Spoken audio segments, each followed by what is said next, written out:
kebanggaan kita semuanya. Masyhur namanya di seluruh negeri, Umrah Mekah berdiri di sana. Di Dharma panduan kita, tulus dan ikhlas mengabdi, pantang menyerah dan putus asa, berkhidmat dan mengabdi demi negeri,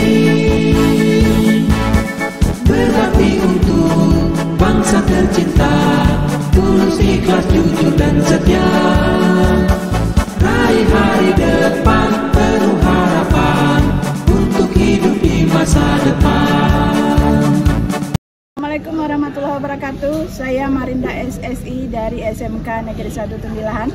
Hari ini saya akan melaksanakan uji kinerja PPG dalam jabatan tahun 2023 dari Universitas Maritim Raja Ali Haji Tanjung Pinang. Selamat menyaksikan.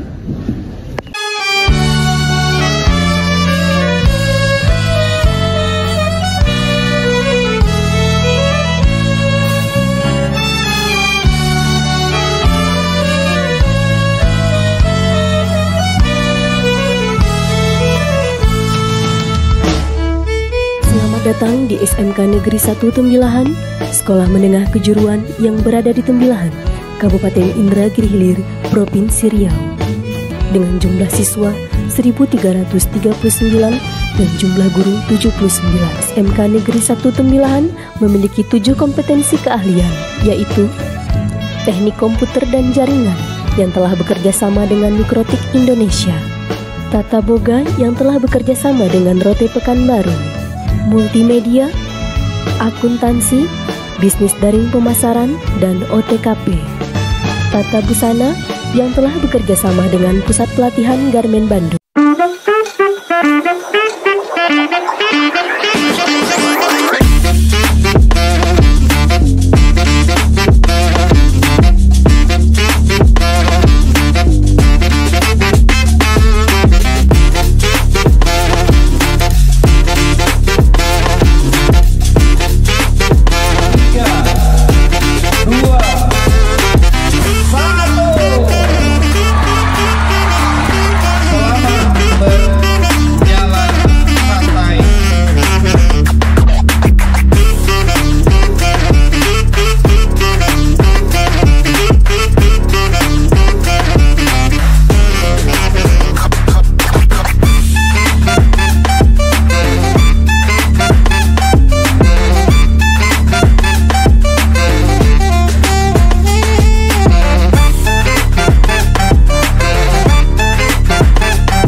Pada hari ini merayakan ulang tahunnya yang ke-59 dengan tema mengukir prestasi, melahirkan pemimpin untuk membangun negeri.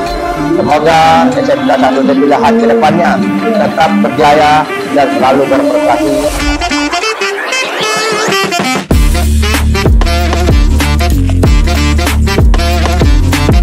Sesuai dengan moto temanya, yaitu mengukir prestasi, melahirkan pemimpin membangun negeri.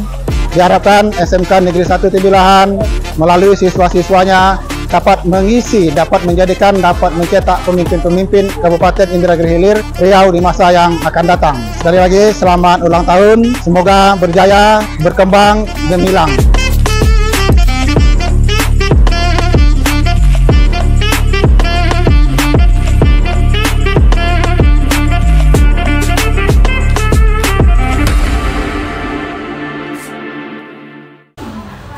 Assalamualaikum warahmatullahi wabarakatuh. Waalaikumsalam warahmatullahi wabarakatuh. Apa kabar anak-anak ibu semuanya? Baik, Bu. Alhamdulillah. Baik, sebelum kita memulai pembelajaran kita pada hari ini, Ibu mau ketua kelas memimpin doa. Silakan ketua kelas Rifai.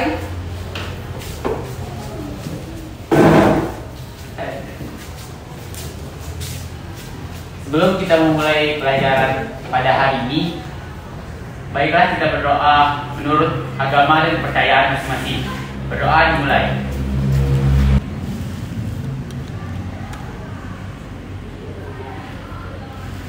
Berdoa selesai. Beri salam kepada Ibu Guru. Assalamualaikum warahmatullahi wabarakatuh. Waalaikumsalam warahmatullahi wabarakatuh. Baik, anak-anak ibu semuanya, siapa yang tidak hadir hari ini? Nihil. Oke, berarti hadir semua ya? Iya. Berarti semuanya bisa hadir. Oke, baik. Alhamdulillah ya. Kemudian sebelum Ibu memulai pembelajaran, Ibu mengingatkan kembali tentang kesepakatan kelas yang sudah kalian buat. Siapa yang ingat kesepakatan kelas? Hadir tepat waktu, Ibu. Hadir tepat waktu. Menerapkan budaya 6S. Oke, siapa lagi yang tahu? Kesepakatan kelas ya. Disiplin. Ya, apa lagi? Berdoa sebelum belajar. Berdoa sebelum belajar ya. Menjaga ketertiban kelas dan kebersihan kelas. Oke, menjaga ketertiban kelas dan kebersihan kelas. Oke, bagus ya.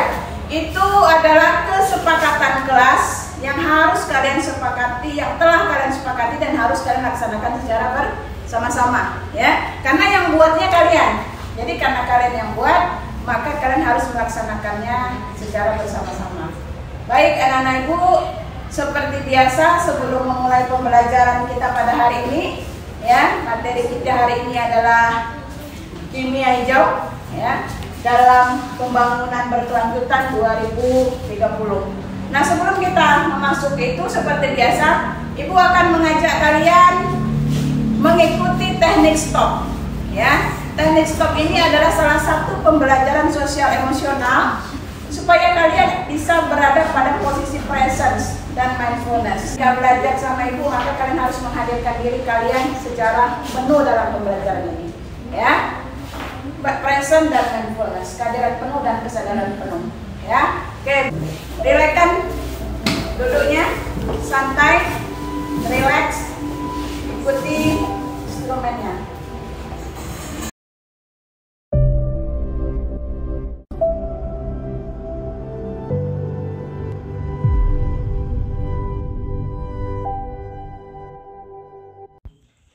Teknik stop, teknik penyadaran napas. Stop, berhenti. Hentikan apapun yang sedang Anda lakukan. Silahkan ambil posisi duduk secara nyaman atau berdiri jika tidak memungkinkan. Rilekskan tubuh Anda mulai dari otot-otot wajah, bahu kiri dan bahu kanan, lengan atas pergelangan, dan jari-jari. Luruskan lengan di atas paha.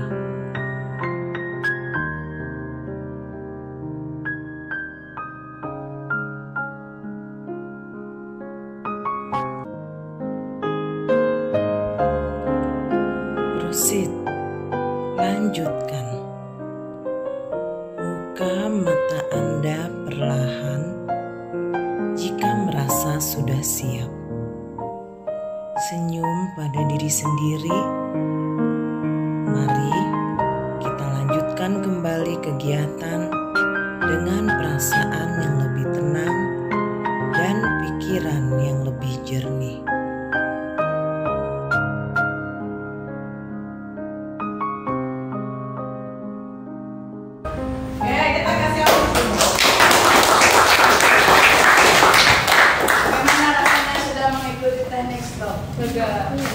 Lega ya. Jadi teknik stop itu adalah teknik dalam salah satu pembelajaran sosial emosional PSE ya. Bagaimana mengajak kalian itu menghadirkan diri kalian secara penuh. Tadinya kan pikirannya kemana-mana tuh, ya kan? Mungkin mikirin di rumah ini belum punya apa ya kan? Nah, kemudian tadi disuruh pejam mata, fokus. Ya, bahwa hari ini kita mau belajar, kita menghadirkan diri kita secara penuh. Karena begini, apapun yang kita lakukan, kalau kita tidak fokus, itu pasti hasilnya tidak akan maksimal. Apapun itu, ya, baik itu kegiatan di sekolah maupun di luar sekolah. Ya, ketika kalian fokus terhadap sebuah pelajaran, Ibu yakin hasilnya juga akan maksimal kalian terima.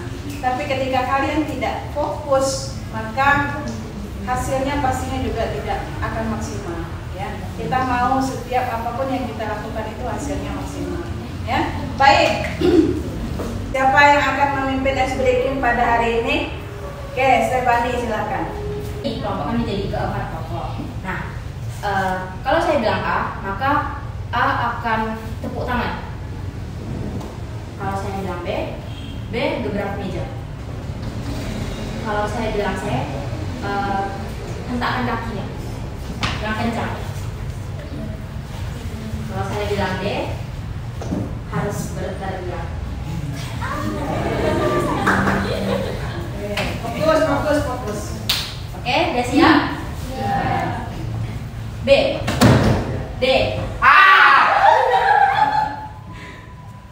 D, A, C,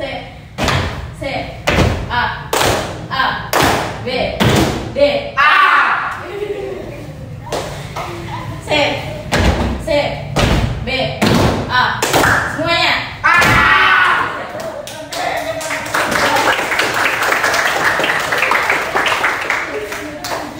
Ya, saya ada semangat ya. Itu juga salah satu teknik untuk membangkitkan semangat, ya kan? Tadi masih tegang-tegang gitu. Nah, jadi sekarang kita rilekskan, sudah pikiran kita rilekskan, maka badan kita juga kita rilekskan. Oke. Tujuan pembelajarannya adalah yang pertama, peserta didik mampu menjelaskan konsep kimia hijau dan prinsip kimia hijau melalui diskusi dengan benar. Ya, nanti kita akan berdiskusi mengenai kimia hijau. Kalian nanti yang akan memberikan umpan balik terhadap hasil diskusi nanti. Kemudian peserta didik mampu membedakan kegiatan di sekitar yang tidak sesuai dengan prinsip kimia hijau. Ya, mana kegiatan di sekitar yang tidak sesuai dengan prinsip kimia hijau. Kemudian peserta didik mampu menerapkan konsep kimia hijau dengan membuat karya berupa produk hand soap, ya, cairan pencuci tangan. Karena kemarin kita sudah sepakati di pertemuan sebelumnya bahwa hari ini kalian sudah sepakat mau buat hand soap, gitu ya. Kemudian peserta didik mampu menganalisis prinsip kimia hijau melalui pembuatan hand soap. Kalian analisa apakah ada kekurangan, ada kelebihannya, ya. Kemudian peserta didik mampu mengevaluasi hasil yang telah dibuat, ya, melalui tayangan video atau gambar dengan tepat, ya. Tapi ini di pertemuan kedua nanti aja, ya. Jadi hari ini kalian membuat dan kemudian mengkomunikasikan, ya. Kemudian peserta didik mampu mendukung kegiatan yang sesuai dengan prinsip kimia hijau. Oke, baik. Ibu jelaskan bahwa strategi pembelajaran yang Ibu gunakan pada hari ini adalah strategi pembelajaran berdiferensiasi. Berdiferensiasi ini adalah salah satu strategi pembelajaran dalam kurikulum Merdeka, ya, di mana kalian dikelompokkan berdasarkan gaya belajar, kebutuhan belajar kalian, ya. Kemudian Ibu juga mengintegrasikan pembelajaran ini dengan project based learning. Project based learning itu nanti kalian akan membuat produk, ada project yang kita kerjakan, ya. Oke, sebelum pembelajaran ini dimulai, Ibu mau mengingatkan kalian bahwa sebelumnya kita di semester 1 sudah belajar tentang ekosistem, ya kan? Tentang materi ekosistem. Masih ingat? Nah, di materi itu tentu sebelum kalian mempelajari tentang aktivitas yang bisa merusak ekosistem, tentu kalian harus belajar itu dulu, ya kan? Nah, jadi kaitannya ekosistem dengan pembelajaran hari ini. Coba siapa yang bisa memberikan pendapat? Silakan berdiri. Izin menjawab sebelumnya Bu Marinda, saya akan menjawab pertanyaan tentang apa sih hubungannya tentang ekosistem dengan bahan kimia hijau, ya. Yeah. Nah, untuk ekosistem pada zaman sekarang ini mungkin sudah sangat jarang kita lihat dekat hutan-hutan yang sering ditebang, itu merusak ekosistem pada beberapa bagian wilayah. Nah, karena merusaknya lingkungan alam tersebutlah kita harus mempelajari tentang kimia hijau, di mana kimia hijau ini lebih cenderung untuk meminimalisir masalah sesuatu yang merusak alam tersebut. Oke, bagus sekali kita. Jadi ada keterkaitan materi yang sudah kita pelajari. Kalau dulu kita mempelajari ekosistem itu apa saja sih, ekosistem darat, laut, ya kan. Nah, hari ini kita akan mempelajari bagaimana kita memperbaiki ekosistem tadi dengan menerapkan pembelajaran berbasis atau dengan menggunakan 12 prinsip kimia hijau, ya. Oke, baik. Sebelumnya Ibu sudah melakukan pemetaan, ya. Pemetaan itu Ibu lakukan dengan menggunakan Google Form yang sudah Ibu kasih kemarin di grup, sudah ya? Nah, jadi ini adalah hasil pemetaan. Kenapa Ibu bisa menempatkan kalian sesuai dengan gaya belajarnya? Karena sebelumnya Ibu sudah mengidentifikasi kalian itu berdasarkan jawaban. Jadi tidak asal, bukan atas kehendak Ibu. Misalnya Akila Ibu letakkan di visual tidak, tetapi berdasarkan jawaban inilah Ibu bisa menyimpulkan. Ya, ini adalah hasil asesmen diagnostik non kognitif. Misalnya pertanyaannya kemarin, saya perlu satu gambaran dari apa yang diajarkan supaya saya bisa memahami. Kalau dia jawab iya, kemudian di pertanyaan kedua juga begitu, saya tertarik pada objek yang mencolok. Nah, berarti ini sudah satu indikasi bahwa dia adalah visual, ya kan? Ada yang menjawab tidak. Nah, ini suatu mungkin dia lebih senang melihat sesuatu, lebih senang mendengar sesuatu, berarti dia auditorial, ya. Nah, kalau kinestetik itu orang yang ketika dia tidak perlu mendengarkan terlalu bagaimana, ketika dia dihadapkan pada suatu permasalahan dia cukup memahami, dia bisa. Nah, itu kinestetik, ya. Paham ya? Jadi hari ini Ibu sudah menempatkan kalian berdasarkan gaya belajar kalian dari asesmen non diagnostik ini. Kemudian di pertanyaan yang kognitifnya, Ibu juga sudah melihat kalian menjawab. Ibu sudah melihat pemahaman kalian terhadap materi hari ini bagaimana. Misalnya ya di diagnostik awalnya banyak yang salah, berarti Ibu tahu. Ya sama lah kayak dokter. Ya kan, kalau kalian ke dokter tentu kalian didiagnosa dulu kan, sakit apa Bu, sakit apa, kan ditanya dulu, ya kan? Tidak langsung tiba-tiba kalian datang langsung disuntik gitu, enggak kan? Pasti kalian ditanya dulu, sakitnya apa? Pilek, demam. Oh, ini indikasinya begini nih. Dokter tuh mulai menganalisa, seperti itulah juga guru. Paham ya anak ibu ya?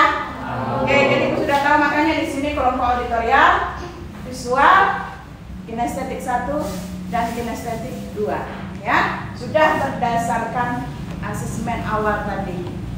Oke, baik. Kita lanjutkan ke pertanyaan pemantik. Ya, pertanyaan pemantiknya. Nanti siapa yang bisa jawab silakan raise hand, angkat tangan. Ya, pertanyaan pemantiknya. Bagaimana kita mengetahui bahan kimia itu berbahaya? Siapa? Ya, silakan kalau bisa dulu. Biasa kalau misalnya di bahan kimia yang ada di dalam kemasan kayak baygon, hand sanitizer itu udah ada peringatannya di dalam kemasannya, kayak harus disimpan di suhu ruangan, soalnya bahan kimia kan mudah terbakar, jadi nggak bisa kalau misalnya terkena matahari langsung. Terus juga kita bisa lihat itu bahan kimia tuh dari reaksinya, kayak contohnya Baclean. Baclean tuh kalau misalnya kena tangan kita kan panas. Nah itu reaksi kimia kita bisa tahu dari reaksinya gitu. Oke, bagus sekali. Kita kasih ya. Ada lagi mau memberikan pendapat? Oke, silakan Hendra. Oke, sebelumnya izin menjawab Bu. Saya menjawab pertanyaan tentang bagaimana kita cara mengetahui apakah zat kimia itu berbahaya atau tidak. Nah, tentunya dalam kehidupan sehari-hari kita tidak lepas dari namanya zat kimia, ya, sepertinya udara mungkin dan air itu adalah salah satu dari zat kimia. Nah, di sini saya akan menjelaskan jawaban tentang dua jenis zat kimia. Yang pertama ada pada zat kimia pada laboratorium dan juga pada zat kimia di kehidupan kita sehari-hari. Nah, untuk zat yang berada di laboratorium itu tentunya berbahaya, ya, dan tidak ada yang aman sama sekali. Contohnya saja seperti zat kimia HCI atau asam klorida yang bersifat korosif dan juga toksik ketika dihirup. Nah, lalu bagaimana cara kita mengetahui apakah zat-zat seperti HCI itu berbahaya? Nah, untuk mengetahuinya kita akan mendapatkan selebaran yang namanya MSDS, yaitu Material Safety Data Sheet. Nah, itu lembaran itu memuat tentang informasi-informasi mengenai zat kimia tersebut, baik itu reaksi kimianya, bagaimana cara pencegahannya apabila terkena sebuah kecelakaan, dan penanganannya seperti apa. Nah, lalu bagaimana zat kimia yang berada pada kehidupan kita sehari-hari. Contohnya saja ketika kita membeli sebuah sabun tangan atau sabun mandi di warung sekitar. Tentunya saja saat membeli sabun mandi itu kita tidak mendapatkan MSDS-nya, karena sabun dapat dikategorikan sebagai zat kimia yang aman ketika digunakan pada luaran saja, contohnya saja seperti mandi atau mencuci tangan. Bagus sekali, luar biasa. Luar biasa jawaban Hendranya, jawaban kalian juga semuanya sudah luar biasa. Jadi Ibu sudah, dari pemantik aja Ibu sudah bisa mengukur kemampuan awal kalian, itu sudah sangat luar biasa ya. Itu baru dari pemantik. Ibu yakin kalian adalah orang-orang yang memiliki kemampuan menganalisa yang sangat tinggi. Jadi penting pertanyaan pemantik. Baik, kita lanjutkan ke kegiatan inti kita. Kegiatan inti, Ibu akan memberikan kalian, di situ ada laptop ya, auditorial, silahkan melihat video yang ditayangkan di laptop tersebut, dan visual di situ ada bahan ajar, silahkan kalian amati dari bahan ajar itu. Kemudian yang kinestetik, di situ ada barcode bahan ajar, silahkan kalian scan. Di situ ada artikel yang harus kalian baca, kemudian kalian pahami. Nanti Ibu akan bertanya apa yang kalian pahami dari apa yang kalian dengar, dari apa yang kalian lihat, dari apa yang kalian pahami dari artikel tersebut. Silahkan kalian pahami dulu. Ibu kasih waktu.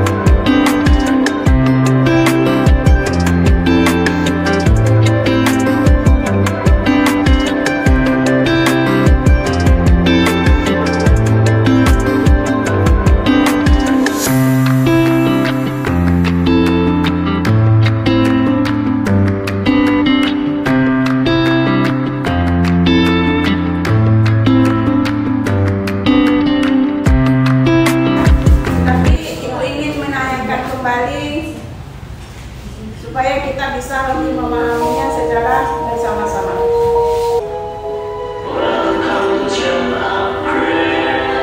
Kimia hijau terdapat istilah yang cukup penting, yaitu tragedy of the commons. Nah, apa itu tragedy of the commons? Jadi, tragedy of the commons adalah konsep yang menunjukkan situasi pemanfaatan SDA secara bersama dan demi keuntungan pribadi. Nah, konsep ini dikemukakan oleh Karen Hardin pada tahun 1968. Lalu, apa akibatnya? Ya, akibatnya adalah sumber daya yang ada di bumi akan terus berkurang dan akan habis. Baik teman-teman, mari kita lanjut ke selanjutnya, yaitu pengertian tentang green chemistry. Green chemistry adalah desain dari produk kimia atau sebuah proses untuk mengurangi atau menghilangi senyawa berbahaya yang digunakan, sehingga dalam desain aman untuk lingkungan, industri, dan manusia itu sendiri. Kita kasih Jadi itu tadi adalah video. Tadi kalian juga sudah mengamati, auditorial sudah melihat juga langsung dari laptopnya. Kemudian visual juga sudah memahami dari bahan bacaan yang ada di mejanya. Kemudian kinestetik juga berdasarkan artikel. Nah, nanti Pak. Baik, saya akan menyimpulkan kembali apa yang dipaparkan dalam video tersebut. Jadi yang pertama yang saya ketahui yaitu tentang pengertian dari tragedy of the commons, yaitu adanya pemanfaatan SDA yang dilakukan untuk kepentingan pribadi, yang mana dampak negatifnya itu adalah sumber daya alam kita makin berkurang. Jadi nanti kalau misal masih diterapkan konsep tersebut, maka sumber daya alam kita itu akan menipis. Dan yang ketiga yaitu tentang kimia hijau, yang mana pengertian tersebut baru saya ketahui, yaitu mengurangi hal-hal tentang kimia yang berbahaya dengan bahan kimia yang lebih ramah lingkungan. Yang saya ketahui lagi yaitu dengan contoh yang saya ketahui yaitu dengan cara pengomposan dari bahan-bahan kimia dengan cara melakukannya dari daun-daun kering dan juga M4, di mana M4 Jadi kata Nadifa dari video tadi, dia melihat banyak oknum tertentu yang menggunakan sumber daya alam untuk kepentingan pribadi, tetapi tidak memikirkan kerusakan lingkungan yang terjadi. Inilah yang salah. Dalam sintak dalam pembelajaran PJBL itu yang pertama adalah mengenali masalah. Ibu sudah melihat kalian bagaimana kalian menganalisa masalah tadi, sudah sangat luar biasa. Berarti kalian sudah paham tentang masalah. Nah, yang kedua, kita akan menyusun rencana proyek. Nah ya, jadi rencana proyeknya kita akan membuat apa nih? Membuat hands-on. Ya, kita akan lakukan hari ini karena memang sudah kita planning sebelumnya bahwa hari ini kita akan membuat hands-on. Oke, kemudian setelah kita menyusun rencana proyek, maka kita akan melaksanakan menyusun rencana kerja bahwa ini sudah Ibu kelompokkan sesuai dengan gaya belajarnya ya. Nanti silahkan kalian membuat kesepakatan kalian mau seperti apa ya tentang proyek nanti ya. Nanti Ibu akan sediakan alat dan bahannya. Kemudian terakhir nanti setelah kalian mengerjakan proyek, kalian akan mengkomunikasikan proyek tadi. Jadi setiap kelompok akan menyampaikan apa yang dia temukan dari proyeknya. Kalau ada kekurangannya, kalau ada kelebihannya, silahkan disampaikan. Ya, oke. Mungkin masih ada yang masih bingung. Ibu mau satu orang dulu. Bagaimana cara membuat hands-on itu? Coba Talita. Ya, coba dengarkan dulu. Talita mau mengingatkan dengan kita bagaimana cara membuat hands-on. Nah, jadi hari ini kita akan membuat hands-on yang dimana bahan utamanya itu ada air rebus dari daun sirih dan sabun Mama Lemon. Nah, kedua bahan ini akan kita campurkan menjadi satu wadah. Setelah itu akan kita aduk secara perlahan, tapi jangan sampai berbusa terlalu berlebihan. Nah, setelah bahan-bahannya semua tercampur, kita akan masukkan ke dalam botol yang kalian udah punya kan. Dan langkah terakhir kita akan memberi label pada produk atau kemasan yang kita buat. Oke, bagus sekali, kita kasih. Silakan dikerjakan.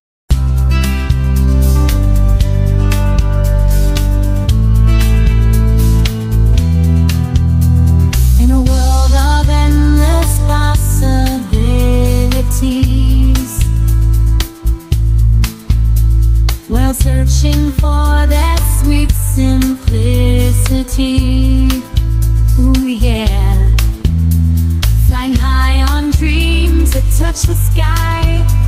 We're chasing stars, no limit to how high.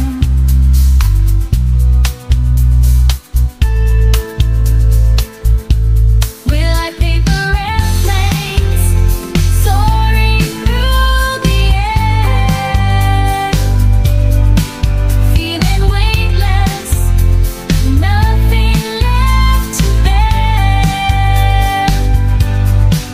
Let's embrace the unknown, let the wind carry us away.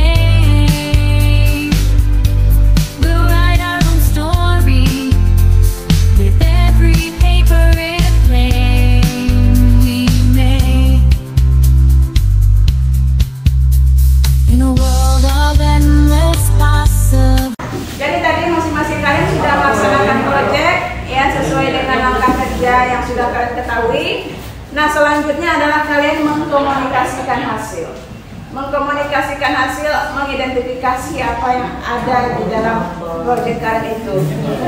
Kekurangannya atau kelebihannya silakan dikomunikasikan. Untuk yang pertama, Ibu minta kelompok visual. Silakan mengkomunikasikan apa kekurangan dan kelebihan dari produk yang sudah kalian buat. Jadi untuk kelebihan dan kekurangan hand soap Sabun Siri ini, itu yang pertama, kalau kelebihannya antiseptik ini mengandung daun sirih mengandung antiseptik di mana menghambat pertumbuhan bakteri. Untuk kekurangannya ada di beberapa teman-teman yang pH kulitnya mungkin tidak cocok dengan penggunaan sabun ini. Jadi hanya itu. Oke, kita kasih apa dulu? Jadi kelompok visual tadi dia mengidentifikasi bahwa ada salah satu dari kelompoknya yang mengalami iritasi ketika sabun itu diberikan di tangan, ya kan? Nah sekarang kira-kira kelompok lain apa kira-kira penyebabnya nih? Mengapa bisa terjadi iritasi pada tangannya ini? Kekurangan hand soap Daun Siri ini seperti yang sudah dijelaskan oleh teman saya Hendra, kita semua memiliki pH kulit yang berbeda. Jika kita terkena cairan hand soap Daun Siri ini mungkin bisa mengakibatkan beberapa efek samping seperti iritasi, kemerahan, dan gatal-gatal. Untuk kelebihannya untuk sabun alami yang dari Daun Siri ini, bahannya itu mudah didapat dan ada di sekitar kita mungkin ya. Dan ini sabunnya dapat kita produksi, mungkin produksi rumahan dan bisa dijual. Oke, bagus sekali, kita kasih aplaus dulu. Oke, baik. Jadi tadi kemampuan kalian dalam mengkomunikasikan hasil sudah sangat luar biasa.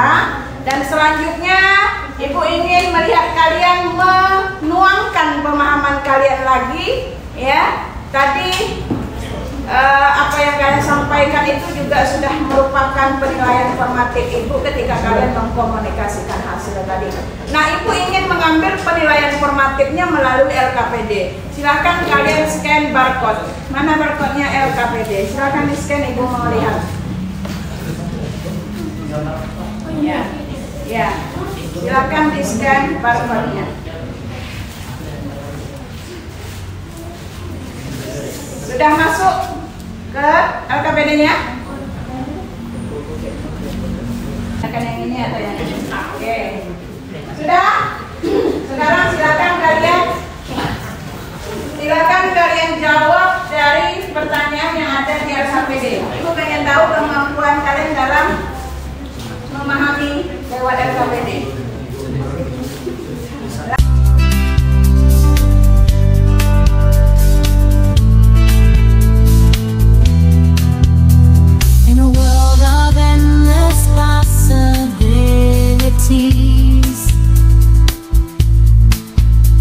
While searching for that sweet simplicity, ooh yeah, flying high on dreams that touch the sky. We're chasing stars, no limit to how high.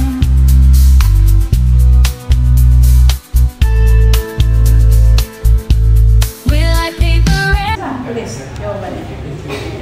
Apa dari gambar ini? 1, 2, 3, 4. Gambar yang pertama ini pertanyaannya apa? Tuliskan narasi dalam bentuk dengan singkat dan jelas tentang prinsip kimia hijau yang kemudian apa solusi yang diberikan dari gambar ini? Gambar apa ini? Sampah. Solusinya berdasarkan prinsip kimia hijau itu diapain sampah itu? Silakan dikumpulkan. Selanjutnya kita akan asesmen sumatif. Dan setelah asesmen sumatif ada refleksi. Ya, silakan dikumpulkan. PD-nya sudah akan dikerjakan. Selanjutnya adalah asesmen sumatif. Ya, tadi di awal asesmen diagnostik sudah Ibu lakukan melalui pemetaan menggunakan Google Form. Ya. Kemudian asesmen formatif lewat LKPD ini sudah Ibu lihat, nanti akan Ibu lihat hasilnya. Dan asesmen formatif melalui kemampuan kalian dalam mengkomunikasikan proyek tadi. Dan terakhir asesmen sumatif, pemahaman pengetahuan kalian terhadap materi hari ini. Hanya 5 soal menggunakan aplikasi Kahoot. Kahoot IT. Pinnya Bu. Opinnya Bu. Opinnya sudah masuk, sudah login di Kahoot? Sudah? Harus sudah. Ibu klik start. Tarik ketinggalan ya. Oke, Ibu klik start. Pertanyaan pertama, waktunya hanya 20 detik.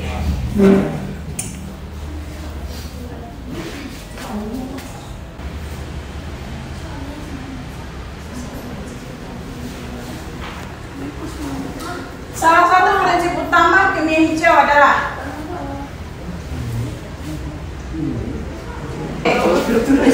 lihat ya, siapa yang berada pada posisi nomor 1. Manfaat utama dari pengembangan teknologi kimia hijau. Kita lihat ya.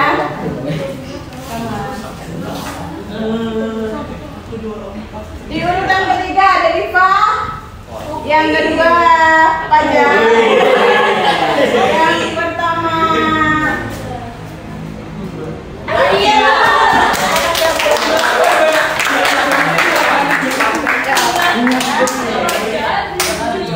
Yang lain itu adalah penilaian pengetahuannya tadi. Oke, selanjutnya adalah refleksi. Silakan siapa yang bisa memberikan refleksi? Silakan Akila. Jadi refleksi pembelajaran kita pada hari ini, yang pertama kita telah mempelajari apa itu kimia hijau ya. Jadi kimia hijau itu manfaatnya untuk lingkungan adalah mengurangi dampak negatif lingkungan akibat dari penggunaan bahan-bahan kimia dengan cara menggunakan bahan-bahan yang lebih aman. Kemudian tadi di dalam kimia hijau ada namanya tragedy of commons yang dijelaskan juga tadi, di mana itu penggunaan sumber daya alam secara bersama tetapi menimbulkan dampak negatif karena dia hanya menggunakannya untuk kepentingan pribadi, di mana dapat mengurangi sumber daya alam. Kemudian dari pembelajaran kita hari ini kita juga tahu bagaimana cara membuat sabun yang alami, mudah dan murah. Jadi sih. Jadi pembelajaran hari ini sepertinya kalian sudah sangat memahami ya, sudah paham. Ibu juga akan merefleksikan pembelajaran hari ini. Ibu lihat dari awal tadi kalian semuanya sudah aktif, ya sudah aktif dalam berdiskusi, dalam memahami materi, dalam berdiskusi semuanya sudah sangat aktif ya. Ibu juga melihat bahwa proyek kalian pada hari ini kalian juga sudah mampu menganalisanya, mana kekurangan, mana kelebihannya, apa yang harus dilakukan. Ya, jadi pembelajaran hari ini sepertinya sudah sangat, menurut Ibu ketercapaiannya sudah sangat maksimal. Nah, untuk selanjutnya, untuk pembelajaran selanjutnya adalah kita melanjutkan hari ini, artinya kalian akan membuat, ya, boleh kalian membuatnya dalam bentuk infografis, boleh kalian membuatnya dalam bentuk video yang auditorial, boleh dalam bentuk poster, ya, apa hasil proyek hari ini. Tentunya yang namanya laporan proyek itu mulai dari rumusan masalah, mulai dari pendahuluan, latar belakang, dan pembahasan semua ada di dalam laporan proyek itu, ya. Nah, baik, sepertinya itu saja. Ada yang ingin ditanyakan? Ya, jadi itu yang akan kita lakukan pada pertemuan berikutnya. Baik, itu saja pertemuan kita pada hari ini. Terima kasih atas kehadirannya pada hari ini. Terima kasih atas keaktifannya yang sangat luar biasa. Mudah-mudahan pembelajaran seperti ini bisa terus kita lakukan, kita terapkan, dan kalian juga semakin mampu mengasah kemampuan berpikir kalian lebih kreatif, lebih inovatif lagi.